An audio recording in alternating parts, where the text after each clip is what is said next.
ny fandresen'ny mpino kristianina ny fandresen'ny mpino kristianina fandaharana totosain'ny faramalala razanajatovo hoenoinao eto amin'ny onjam-peon'ny radio vaovao-masoa isaky ny amin'ny ora toy izao. Amin'ny anaran'i Jesosy Kristy tompo-mpamonjy no iarabako anao ry havana amin'izao alatsinainy alina izao, ary androsoko ao anatin'ny tokantranonao raha sitraka ao indrindra. Misaotra anao mampandroso ary dia andeha isika hiara-iombona indray amin'izao fandaharana fandresen'ny mpino kristianina izao, araka izay efa nampanantenaina anao tamin'ny heriny ry havana, dia anio no anolorana ny taridalana vaovao izay ampitondraina ny lohateny hoe ny vahaolana afahana mihazona ny finoana efa nanana ary koa mampitombo izany. Fa mialohan'izay iarahantsika eto dia andelo isika hiara-iombona amin'ny ivavaka. Ivavaka isika tompoko. Ry Andriamanitra rainay tsara indrindro, rainay ianao amin'ny alalan'i Jesosy Kristy zanakao tomponay, Jesosy mpamonjy anay.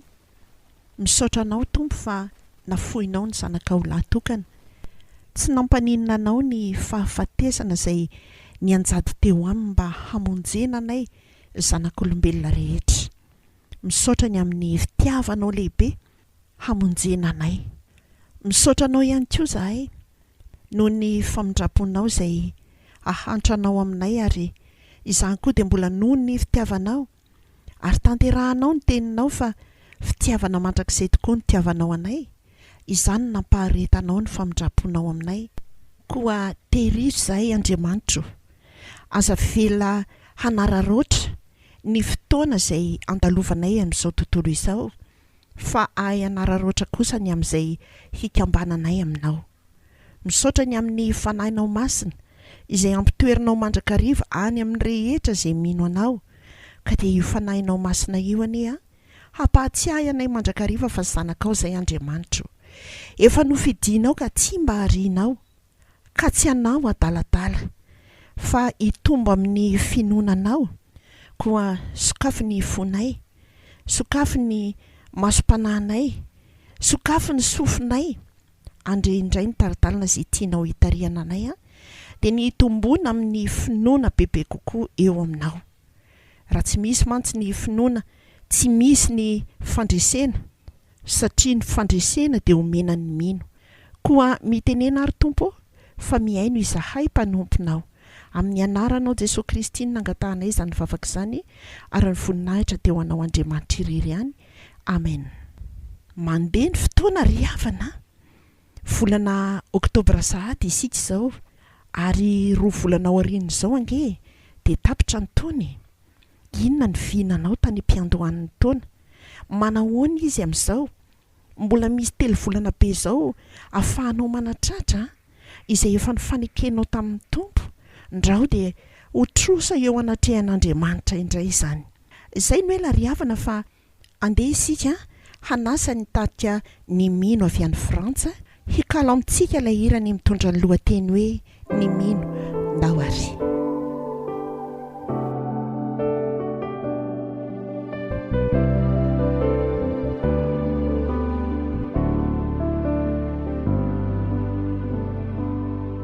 De mamagulo samanginaza ni mina ni Jesosy mba mandroso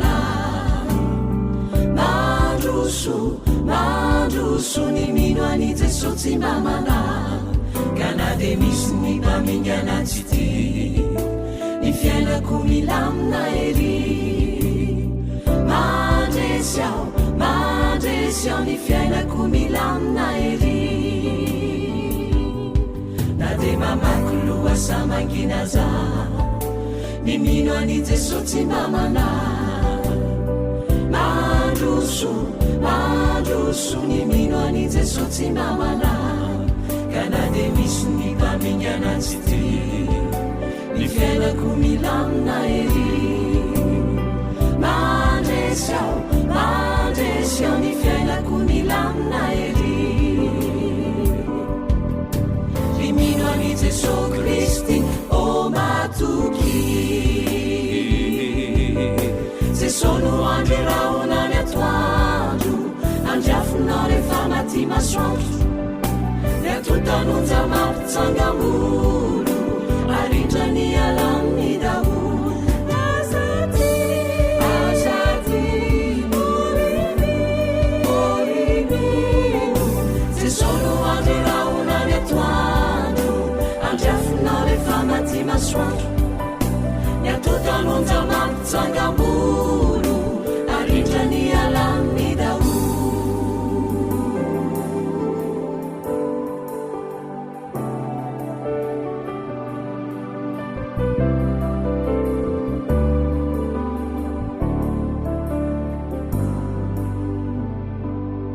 natandindondoza be azaho ety satria mandrahonantsonany matoka fa manana ny tompo tsesoty fa izy no efa lasany alolalana anamboatra fitoerana hoay tranoso toerany toninny fanahy natandindondoza be azaho ety satria mandrahonantsonany matoka fa manana ny tompo tsesoty fa izy no efa lasany alolalana anamboatra fitoerana hoay tranoso toerany toninny fanahy limino ani Jesosy Kristy o matoky Jesosy no andreraonany atoandro andriafinao rehefa maty masoandro niatotanonja mampitsangamolo arindrany alaminy daholo azady morimino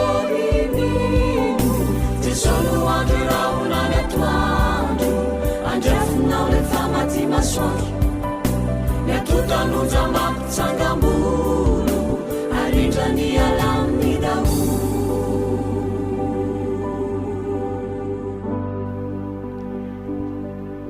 dia misaotra ny tarika ny mino avy any Frantsa ny kalo an'izany hira izany izay tena hampitombo tokoa ny finoany tsirairay avy izay nandre izany hira izany fa na dia mandalo onja be aza na rano be araka ny voalaza teo ny mino an'i Jesosy tsy mba manahy mitombona ve ny finoanao ao amin'i Jesosy Kristy efa mirehitra tsara izay indrindra mantsy ilay taradalana izay vao niarahantsika niombona teto tamin'ny heriny anio tahaka izao ary ny fanarahantsika teto dia ny amalina ny fanontaniana hoe inona ary ny vahaolana azahoana mihazona tsara ny finoana izay efa nanana inona no atao mba ampitomboana izany tsy izay ilay izy eny ary ny voalohany indrindra dia arak'izay voasoratra ao amin'ny Romanina 4:20 ny 2:12 izao ny vaky ny teny amin'ny anaran'i Jesosy manao hoe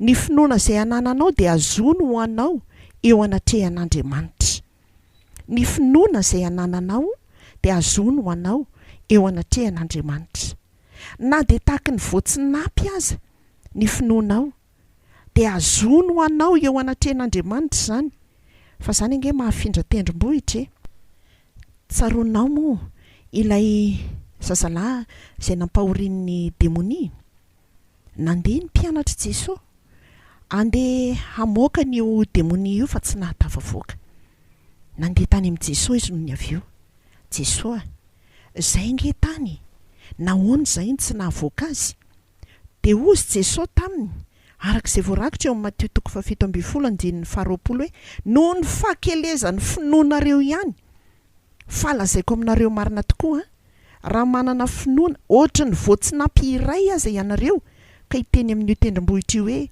mifindray ery dia hifindra izy ary tsy izy tsy ho hainareo atao tsy misy tsy hay atao ry havana rehefa tena mirehatra amin'ny finoana ianao fa ireto mpianatra reto mety misy tao ny salasala mety misy tao ny nandroaka demonia fa ny finoany mety hoe ity ve dia ho tafavoaka mety misy tao natahotra ihany koa angamba Ary dia tahaka izany ny fiainantsika mpino kristianina ry havana.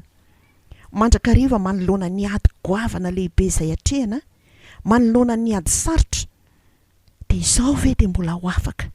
Ity ve dia ahoana ary ny mety hapety an'izao tsony? Tsy possible tsony izany hoe anambady izany, zavatra olona efa 40 taonako. Tsy ary havana, Andriamanitra ny tompon'ny teny farany, fa miankina amin'ny finoanao izany. Jesosy dia niteny tamin'ny mpianatra hoe na dia manana finoana azy nareo izy, na dia ohatra ny voatsy nampiray aza, ka hiteny amin'ny tendrombohitra hoe mifindra ery, dia hifindra izy. Fa tsy hanao tahaka ity rangahy anankiray. Andeha hivahiny any amin'ny zanany any ambanivohitra izy, dia nandeha tongotra fa tsy nisy fiara. Ary ny lalana dia tsy maintsy mananika tendrombohitra. Dia mananika an'ilay tendrombohitra avo be iny, dia izay indray vao midina dia iry ambany ery ny tanàna. Rehefa alohan'ny hody izy dia nivavaka izy ny alina mialohan'ny atory. Ary izao ny vavaka nataony hoe Andriamanitra, alao re mba hianjera teo io tendrombohitra io, hoe afindrao io tendrombohitra io, fa vizana hiakatra an'io raha ohatra ka andeha hody indray mbola hananika an'io. Dia natory saoma tsara izy. Marainy ny andro sokafany varavarakely, io ny tendrombohitra io. Inona no nitenenina? Efa fantatro eo fa tsy hifindra izany io. Efa fantatro eo fa tsy hianjera izany io. Izany hoe misy zavatra mibahana ao anatin'ny sainy ao. Efa misy volavolakevitra efa mibahana ao anatin'ny sainy ao. Ary izany no tafateniny rehefa maraina ny andro. Fa ny finoana izay anananao ry havana dia azony ho anao eo anatrehan'Andriamanitra. Tsy amin'ny fisalasalana, fa ny fisalasalana dia efa voalaza ny amin'ny Jakoba 1:2, ny 7 hoe aza manam-po handray zavatra avy amin'ny tompo. Tsy amin'ny fahatahorana, fa ny tahotra anie ka efa voalaza ny amin'ny Jaona 1:2 fa mampahorina ny tahotra. Ary dia mampahakely finoana izany tahotra izany, mampihena finoana ny tahotra. Tsy amina iay fa ny ayay dia anisan'ny midika hoe tsy fahatokiana n'Andriamanitra. Tsy matoky ilay tenin'Andriamanitra ary dia fahotanana izany eo anatrehan'Andriamanitra.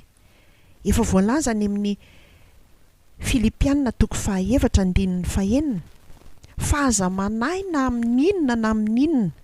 Raha vao mitady anahy ianao afa-deo aingana ho vavaka. Fa izao ny toy n'izany Filipianina 2:2 izany hoe aoka ny fivavahana sy ny fifonana mba misaorana no entinareo manambara ny fangatahanareo amin'Andriamanitra amin'ny zavatra rehetra. Fa aoka ry havana tena hiazona mafy ny finoana eo anatrehan'Andriamanitra. Inona ny tendrombohitra be eo amin'ny fiainanao amin'izao fotoana izao? Ny tendrombohitra eo amin'ny fiainanao izay manakana anao tsy ampita. Tsy fantatro ny karazana olanao. Samy afaka mitanisa ny olany mpino kristianina tsirairay ry havana. Fa izao, rehefa mino ianao, miazona ny finoanao ianao eo anatrehan'Andriamanitra hoe mino Andriamanitra fa ny zavatra rehetra dia hainao atao avokoa. Ary matoky fa hainao ny mamaha ny olako rehetra. Izay nge no hitomanantsika mandrakariva eto amin'izao fandaharana izao hoe ny hamakiana Baiboly. Andriamanitra miteny amintsika io ry havana, ary azontsika ny tenin'Andriamanitra mba tsy hiverina foana any aminy raha tsy efa mahatanteraka izay efa nandrahana azy. Ka rehefa misy zavatra miseho eo amin'ny fiainanao dia ampiasao ry ilay teny fikasana izay nomen'Andriamanitra anao tamin'ny alalan'ny famakiana ny Baiboly. Inona ny voalazan'Andriamanitra? Anome ohatra ry havana amin'izany. Ohatra hoe ao anatin'ny aretiny ianao amin'izao fotoana izao. Rehefa namaky ny Exodus 5:12 ianao, ny 9:20 tapany farany, dia izao ny voalaza ao amin'ny teny fikasan'Andriamanitra hoe izaho ny Jehovah izay mahasitrana anao. Dia rehefa mivavaka ianao dia tonoany ao anatin'ny vavaka hoe Andriamanitra, ianao anie ny laza fa ianao ny Jehovah Andriamanitra izay mahasitra anahy. Sitrano Andriamanitra. Dia tazony izany teny izany, tazony eo anatrehan'Andriamanitra ny finoanao fa tsy miverina maina foana ny aminy izany teny izany raha tsy efa mahatanteraka azy. Dia mety hiteny ianao hoe za zao efa niteny an'izany fa tsy hitako be ny ihany izay fanasitranana. Dia vakio ray manontolo ny 420 e. Fa izao nge nataon'Andriamanitra hoe raha azoto hiain'ny feon'i Jehovah Andriamanitra ao ianao ka hanao izay mahitsy eo imasony sy hiain'ny lalàny ary hitandrina ny didiny rehetra, dia tsy hisy ataoko aminao reny aretina rehetra ireny izay nataoko tamin'ny Egiptianina, fa izany Jehovah izay mahasitrana anao. Dia mila fandinihan-tena izany. Tena niain'ny tenin'Andriamanitra sy ny feony ve ianao? Sao dia niala tamin'ny lalana ianao. Sao dia tsy nandeha tamin'ny fahitsiana ianao fa mandainga, mamitak'olona, mibilabilaka. Tena niain'ny lalàny sy ny tandrina ny didiny ve ianao? Dia rehefa apetraka moa ny fanontaniana toy izany dia misosoka foana ny devolo hoe aiza nisy olona ahavita an'izany. Ka tsy anjely anie no nomen'Andriamanitra n'io teny io ry havako. Olombelona, olona velona tetỳ ambonin'ny tany no nomeny an'io teny io, ary olony dia ilay mpino kristianina toahy sy toanao. Fa mila mandeha ny teny tsika eo anatrehan'ny zavatra iray izay miseho. Misy ny sasany miteny hoe zaho anatin'ny ray andro inefatra mivavaka, fo vao maraina be amin'ny 3 dia mivavaka aloha, dia tany sainy eo moa ny ora izay ivavahany. Tonga ny hariva mba eto ambavaka fa mamy zao le rangahy iny hiditra eo dia ho vonoiny indray tena fiferetanaina no iainako ato isan'andro, tena fijaliana no iainako ato isan'andro. Ndry fa natao aiza le vavaka nataonao e? Ao anatin'ny fitaintainana sy ny fahatahorana tahak'izany avadio ho vavaka izany rehetra izany ry havana. Fa raha tsy mivavaka ianao tsy hitombo ny finoanao, raha tsy mivavaka ianao tsy hanam-pinoana ianao. Fa ao anatin'ny vavaka ianao no mahatsiaro fa tena hiasa Andriamanitra. Izay no voalohany ry havana. Fa ny faharoa dia arak'izay voasoratra ao amin'ny Lioka 2:1-2:20 hoe raha ny mahery mivonona amin'ny fihediny no miaro ny tranony dia tsy haninona ny fananany. Inona moa ny hevitra izany teny izany? Izany ry havana no hitomana antsika mandrakariva amaky Baiboly. Ho feno vavaka, hifanerasera amin'Andriamanitra mandrakariva. Tena marina anie ry havana ny voalazan'ny mpanao salamo any amin'ny salamo 7:20 hoe fa izao dia ny eo akaikin'Andriamanitra ny mahatsara. Ianao Jehovah Tompo no nataoko ho ariko, mba hilaza ny asanao rehetra. Mandrakariva moa io tapany voalohany io dia rehefa misy fahoriana no atao amin'ny taratasy filazana manjo. Fa tena aoka ho fiainantsika mihitsy izany ry havana, fa tsy misy mahatsara antsika afa-tsy ny eo akaikin'Andriamanitra. Ary tsy ho tonga eo akaikin'Andriamanitra nefa ny fiainantsika raha tsy tsara fifandraisana amin'Andriamanitra isika. Sika mpino kristianina anie tsy maintsy mandalo fizahan-toetra sy fakam-panahy. Fa voalazan'io salamo io teo hoe Jehovah Andriamanitra no aro amin'izany fotoana izany satria efa eo akaikin'Andriamanitra ianao. Fa rehefa tsy mamaky Baiboly dia tahaka ny hoe manampina ny vavan'Andriamanitra tsy resaka aminao. Rehefa tsy ampivavaka dia efa tsy miresaka amin'Andriamanitra mihitsy moa izany ny dikany. Izay ilay izy. Dia izany mampatonga ny maro na dia efa mpino kristianina ary miteny rehefa tonga ny olana sy ny ady sarotra isan-karazany hoe kivy ahy izany. Tena ohatra ny resy izany ny fiainanay. Izay ve manana fiainana voaoziny? Zahay ve tsy mba natao an'izany anana fiainana mandresy izany? Ao ny milaza ny hoe tena miraviravy tanana, tena fanina ny lohako, milaza zavatra be dia be isan-karazany eo satria nahoana? Ka tsy misy ankinana ianaoko. Ny tenin'Andriamanitra anie dia ilay Andriamanitra no vato lampy ampy ankinantsika. Ka rehefa tonga ny tafio-drivotra dia menjera ho azy ianao. Koa tsy niankina tamin'ilay vato lampy tsinony ianaoko.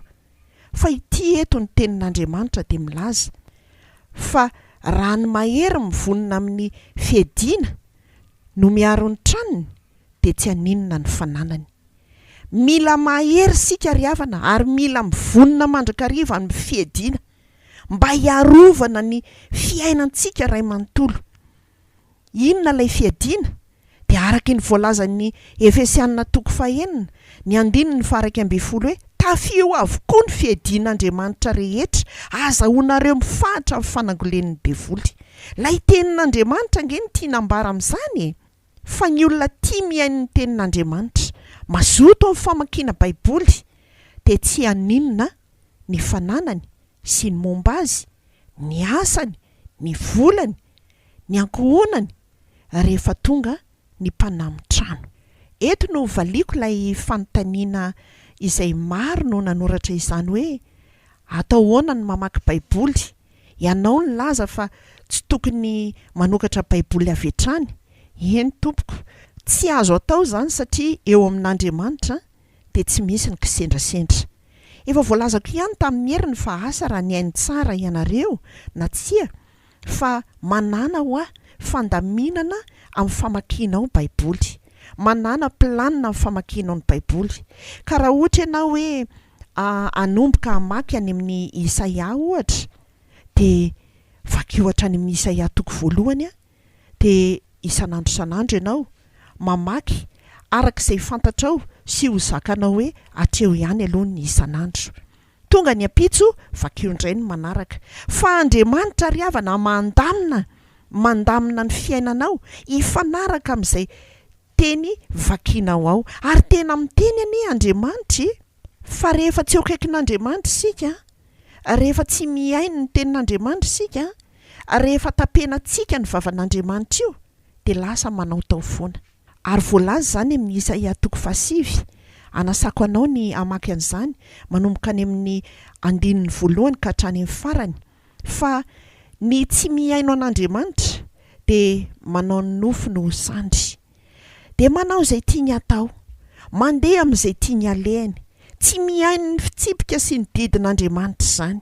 Dia inona ny zavatra miseho? Hiaran'ny hatezeran'Andriamanitra.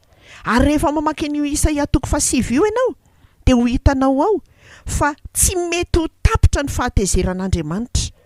Ahinjiny ny tanany, misy efa ripaka fa mbola tsy mitsahatra ny fahatezeran'Andriamanitra. Fa na ny kambotona ny mpitondra tena dia tsy miantra an'izany Andriamanitra. Ary rehefa tsy miantra ireo Andriamanitra, mbola mijery ny hafa ihany koa satria tsy mitsahatra ny fahatezerany. Satria nahoana? Tsy miaino an'Andriamanitra, tsy manaraka ny didiny sy ny fitsipiny, hanka tsy misy ny finoana, dia manao tao foana, dia mandehandeha foana. Aoka ry havana ho Kristy ny lohany amin'ny zavatra rehetra, amin'izay atao rehetra, araka ny voalazan'ny Malaki 1:7-10, mba tsy sahisahy foana hanao zavatra raha tsy mihera amin'Andriamanitra, raha tsy izy ny tsapanao tsara, ary resy lahatra ianao fa meloa lalana. Fa rehefa Andriamanitra anie ny meloa lalana, manoritoro ny varavarana varahana rehetra izy sy ny hidy rehetra, araka ny voasoratra amin'ny Isaia 20:2 hoe androso eo anoloanao ary andravina ny mikitoatoana sy hanoritoro ny varavaravaraina ary hanapatapaka ny hidy vy. Ary rehefa nandeha teo alohanao izy nanao an'izany asany izany ka rehefa hita hoe misy fiadiana voaforona hamelezana anao, dia izao ny voambara ao amin'ny Isaia 4:17 hoe ny fiadiana rehetra izay voaforona hamelezana anao dia tsy hisy ambinina, ary ny lela rehetra izay miady aminao dia ho resenao lahatra. Izany ny lovan'ny mpanompo Jehova sy fahamarinany avy amiko hoy Jehova. Dia hozy ianao hoe tsara ery izany teny izany. Tena tsara tokoa, fa tsy ataony izany raha tsy ho an'ny olona izay efa mpandova an'Andriamanitra. Ahoana moa ny hoe mpandova an'Andriamanitra? Mpiray lova amin'ny Kristy re. Arak'izay voarakitra any amin'ny Romanina 5 any ny 17 hoe raha zanaka dia mpandova. Eny sady mpandova an'Andriamanitra mpiray lova amin'ny Kristy koa raha miara-miaritra aminy isika mba hiara-manamboninahitra aminy koa. Dia inona no lalana izay diavina mba hahatonga an'izany hoe mpiara-mandova amin'ny Kristy izany? Mpiara-mandova amin'ny Kristy isika rehefa mibebaka tamin'ny fahotana rehetra izay natao ary manolo-tena ho azy, dia mandray an'i Jesosy Kristy ho tompo sy ho mpamonjy ny fiainantsika isika. aza maika ny hoe te hiala ato anatin'ity olana ity fa andeha aloha ibebaka dia andray an' Jesosy dia afaka zany ny olako fa efa zanak'Andriamanitra tsy ariavana.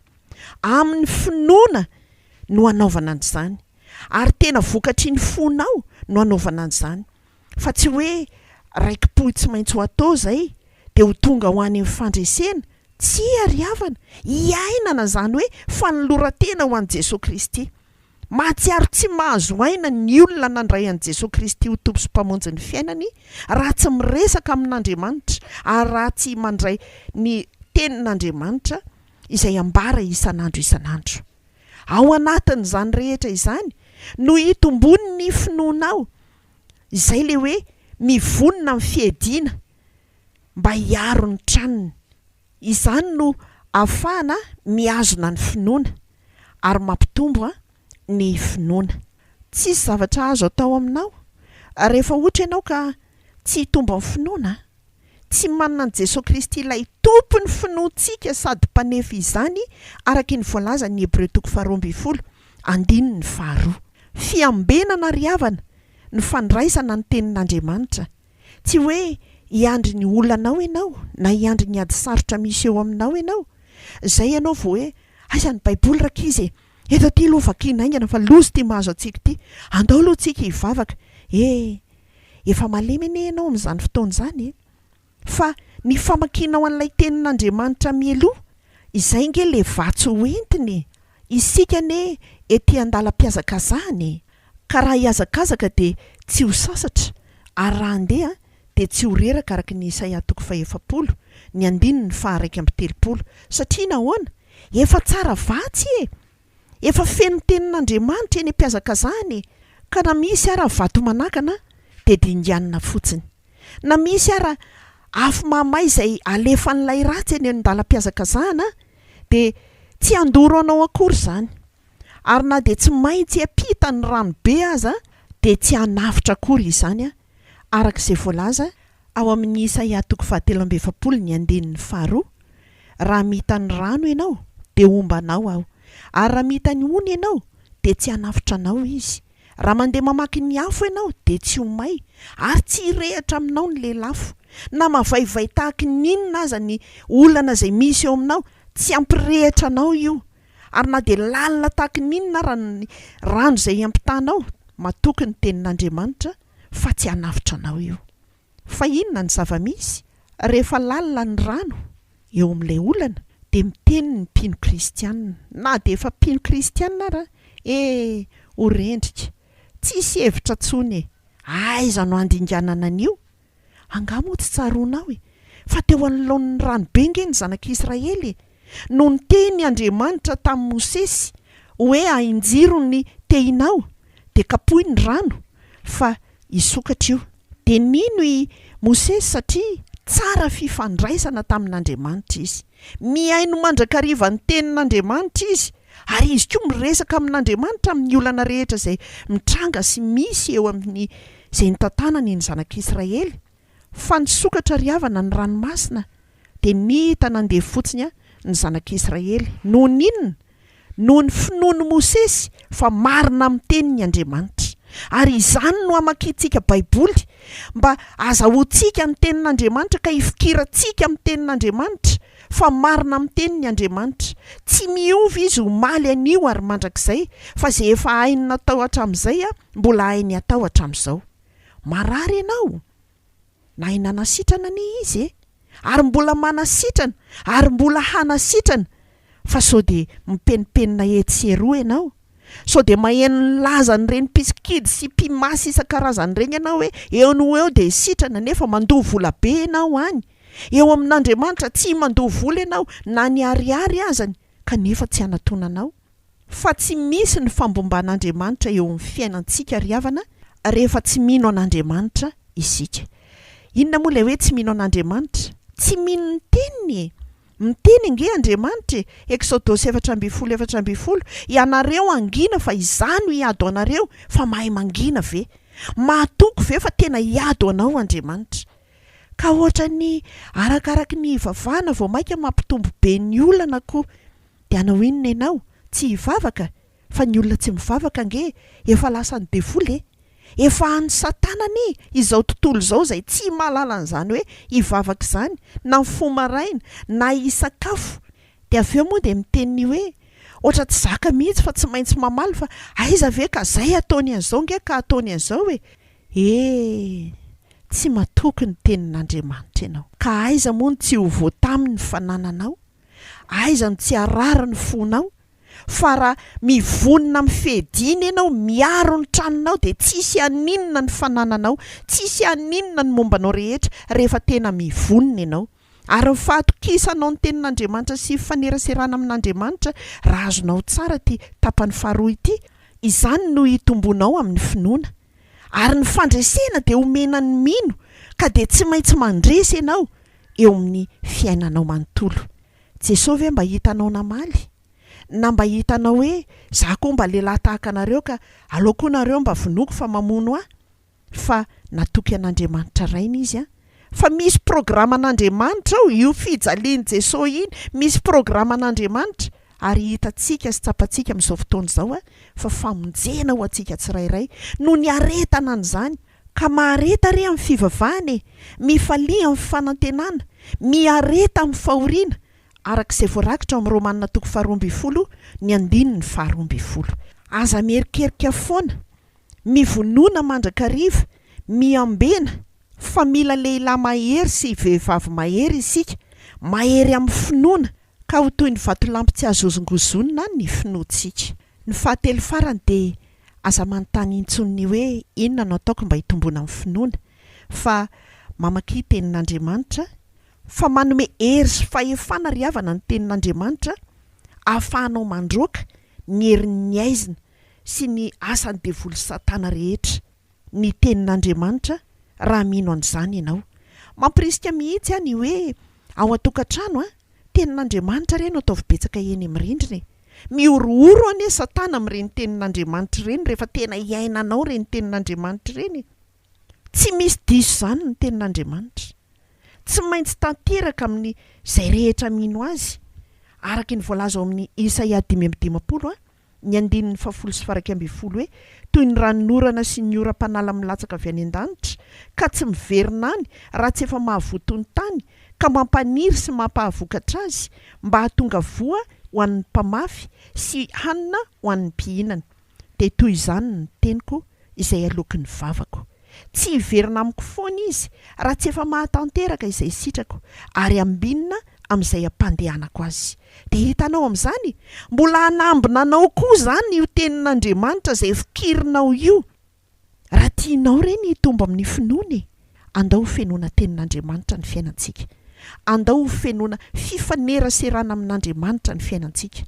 Andao hiantoraka eo amin'Andriamanitra ilay mampandresy ny olona rehetra izay mino azy isika. Ho an'Andriamanitra irery any eny voninahitra tapitra ny fotoanantsika. Hiara iombona amin'ny vavaka isika tompoko. Misaotra anao izay Andriamanitra fa tena Andriamanitra be fitiavana ianao. Tena Andriamanitra fitiavana ianao. Tsy navelanao hitoetra ao anatin'ny tsy fahalalana izahay, fa tena naseho anao miariary ny sitraponao aminay. Mbola miala nenina aminay mandrakariva manko ianao, ka izany no hitenenanao aminay, hitarianao lalana anay, hitombo bebe kokoa amin'ny finoana, satria raha tsy mino dia tsy misy azo atao eo amin'ny fiainana mpino kristianina, fa ho any amin'ny fahaverezana ary dia ho levona mandrakizay any amin'ny afobe. Mbola tianao zay ho vonjena, mbola tianao zahay andresy, mbola tianao zay tena ho lehilahy mahery sy vehivavy mahery izay rehetra mandre izao fandarana izao, ary tsy misy kisendrasendra eo aminao Andriamanitra, fa izay rehetra voatendrinao dia tianao ho tanterahana eo amin'ny mpanomponao. Koa tanterao ny teninao, ny amin'ny hoe mifankazara amin'ny tsy toa ianao dia hiadana, fa izany no hahatongavany soa aminao. Ary izay rehetra manana anao, efa nanolotra ny fiainana manontolo anao, dia hamarininy ny teninao fa fiainana sy fiadanana no fanekena izay ataonao, araka ny Malakia 5:2 izany. Azoninay izany teninao izany Andriamanitra, tsy hiverina maina foana any aminao raha tsy efa mahavonto ny fiainanay, raha tsy efa tanteraka aminay ary dia mesa mahery ao anatin'izany teninao izany. Apetraka feno eo am-pelantananao ary ny fiainan'ny mpino kristianina rehetra dia ianao anie no isahana hiandany amin'ny tsirairay izay efa nandray anao Jesosy.